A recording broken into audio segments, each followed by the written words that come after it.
Welcome to Big Shakti's Light on Yoga and Meditation podcast. My name is Dr. Swami Shankardev Saraswati. I'm a yoga acharya, medical doctor, psychotherapist, and Vedic astrologer. And I'm co-creator of Big Shakti, along with my partner, Jane Stevenson. Jane is a writer, intuitive healer, and spiritual counselor who uses yoga, Jungian psychology, and dream work in her practice. This podcast is dedicated to providing you with authentic, accurate knowledge and access to a range of powerful techniques from different wisdom traditions to achieve optimal health, enlightenment, and prosperity. This podcast episode is an interview with myself and Janie Lamour, the organiser of Yoga Day Sydney, which is going to be held in Sydney on Sunday, June 22nd, 2025. And I've been invited to be the headline speaker for that event. I'm very proud to be part of this. I think it's going to be an amazing day. So here is the interview. Hi, everybody. So we are going to be speaking to Dr. Swami Shankardev Saraswati today. Yes. Hi. Hi. Thank God. Yeah, Bernard. Technology is wonderful when it works. Great when it works. So I was just saying, I just mentioned your name and also that you are a medical doctor and also a yoga. That's right. Years of working with health and mental health as well is what you're going to be discussing at Yoga Day. So tell us a little bit more about yourself. Okay. So I've been doing this work for about 50 years now. I started in 1975 with my first consultation. Wow. So it's been a while. And as a young person, I was very drawn to yoga. From the age of 13, I read my first book on yoga called The Third Eye by Lobsang Rampa. It was very popular at that time. And then later on in the 60s, I had the good fortune to meet a number of gurus who were coming to Australia from India. And then I met my guru in the early 70s and went over to India to study. I lived with him for 10 years in India.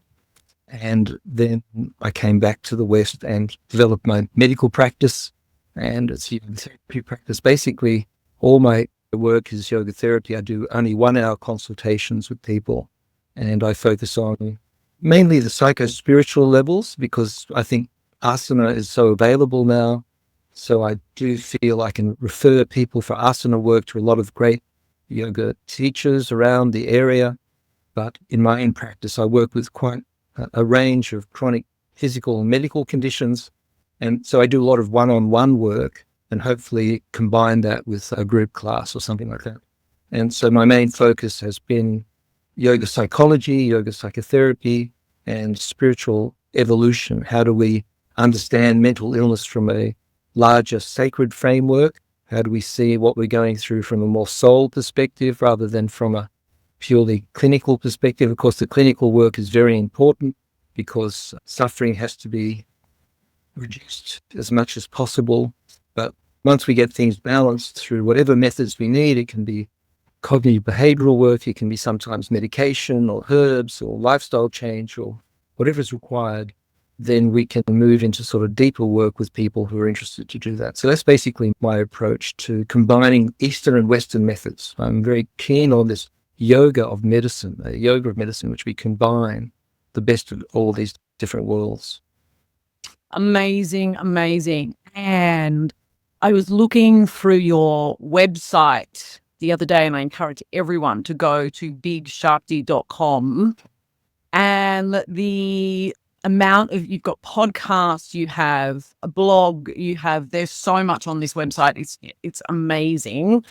The core strength, calm mind thing. I mean, that is something that, because my yoga is based on Chinese medicine, so it's very much based on developing the core and therefore in calm mind come.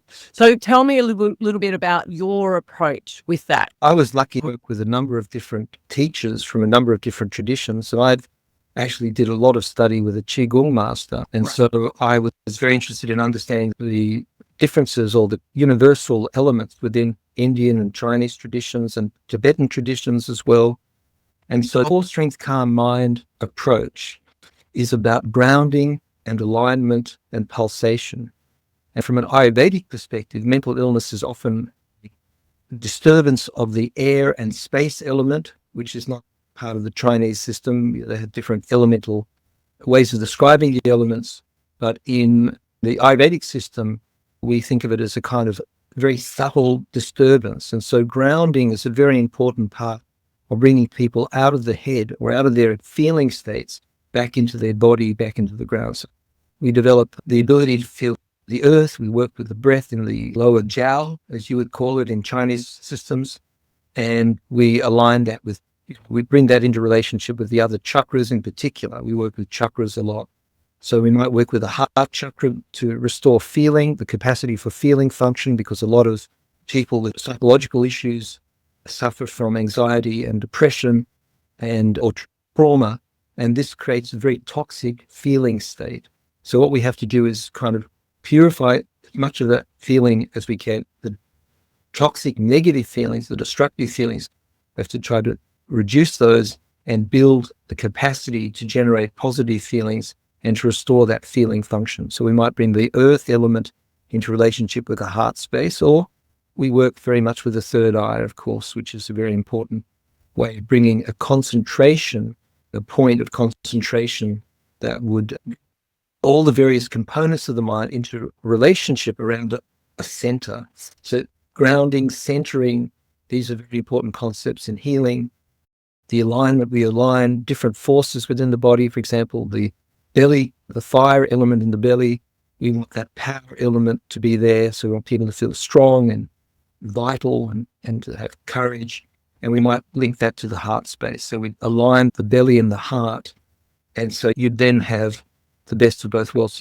If you only have the belly, you only have the fire in the belly, you don't have your heart, then you have power, you have energy, but it's not very human, because the human quality of the heart is diminished. Whereas if you have your heart and no power, it's a bit wishy-washy. It has no energy behind it. So bringing the power and love together, the power and feeling together, that's what we try. So that's one of the approaches, depending on the person's needs. Yeah, okay. Interesting, because in Chinese medicine, the small intestine is very much your hara power, your gut, and its partner is the heart.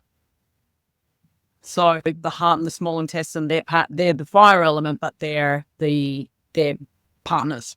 They cooperate. So that's what we try to do. Yoga means connection, cooperating.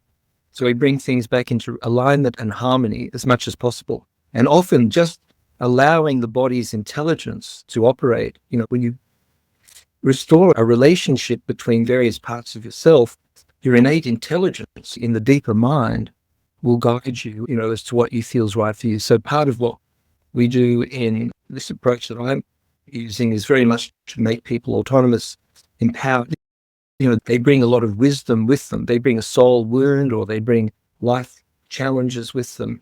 And they've obviously been able to manage those for many years. So they've got some wisdom. They just need often bits and pieces added in. So I will use also Chinese medicine.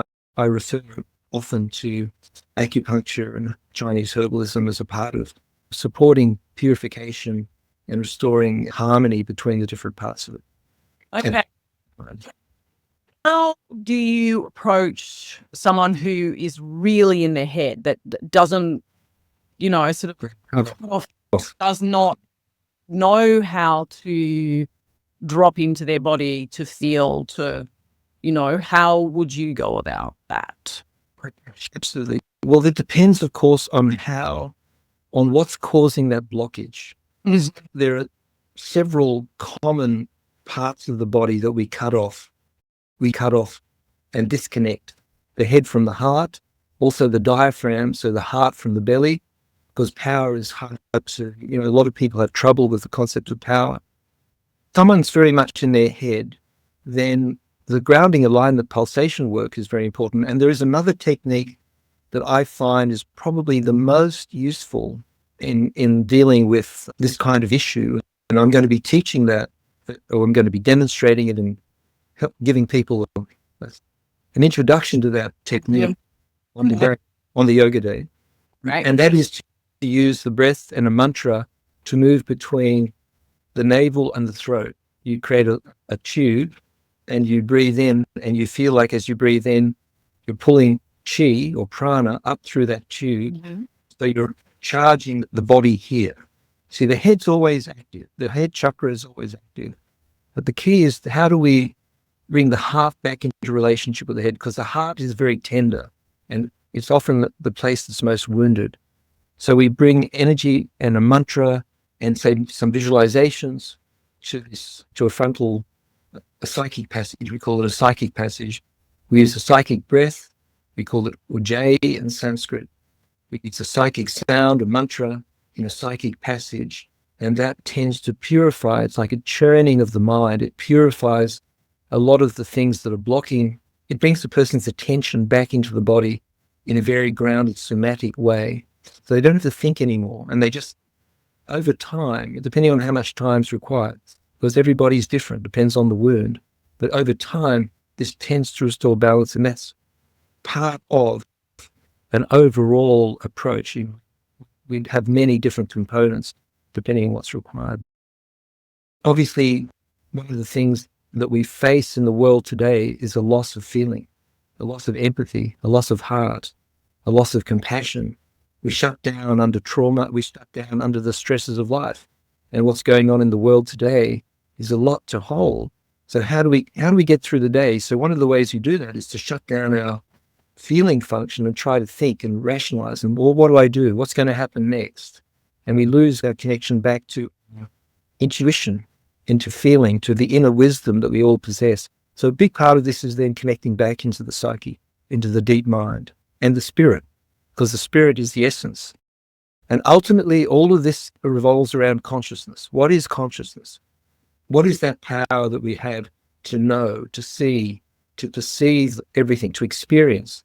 And it's consciousness that's behind feeling. So by placing consciousness into the body, feeling starts to arise. And then the problem is, some of those feelings are toxic. Some of those feelings are good. So you need support. When you're having toxic feelings, it's good to have someone around who can say, oh, that's just this, or no, we need to attend to that.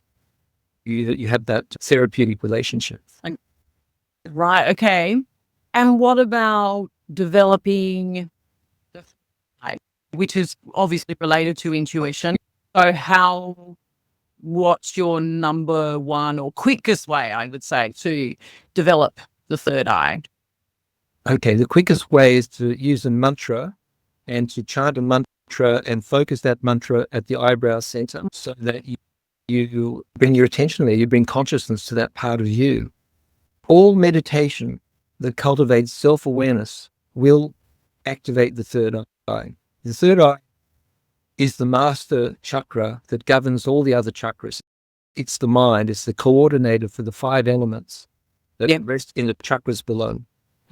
So anyway, the quickest way is mantra and visualization. So you might put a flame here and chant the mantra Om, or you can chant any mantra, but sound vibration in particular is a very potent way of penetrating through blocked areas and to resonate, because and also singing. So singing any kind of vibration, because we have structures in the brain that vibrate with sound, and they vibrate the cerebrospinal fluid.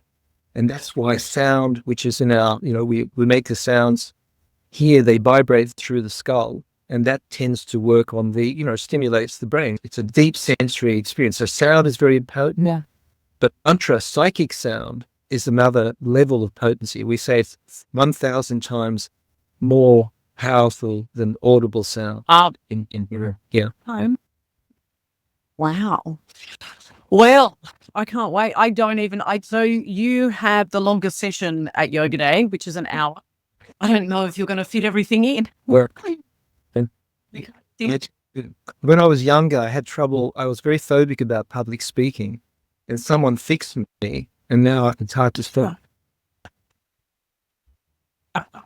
Which is a good thing. I think so. Oh, look, usually my partner, Jane, tells me to stop. I love it. Well, you do have about half an hour after your session that is a free moment. Great. So if you do go beyond, that will be great. But thank you so much for your time today, and I look forward to seeing you on the, what is it, the 22nd of June. I look forward to it too. Thanks so much, Jane. I appreciate you spreading the word. Thank you. Have a great day. You too. Thanks. Bye. If you would like to know more about what we do at Big Shakti, please go to www.bigshakti.com, where you can see all of our products and offerings. And you can sign up for our free newsletter, and when you do sign up, you're entitled to a 15% discount on your first purchase. And subscribers, of course, get generous discounts on all our products from time to time, especially when we release a new course. All of our courses provide you with the opportunity to experience and understand the powers and mysteries of your mind and spirit. Unwind, take a break from your daily activities, and learn how to use different forms of meditation to achieve inner tranquility, happiness, fulfillment, and spiritual awakening. You will learn the keys to a healthy lifestyle, a calm, clear mind, emotional resilience, and spiritual insight.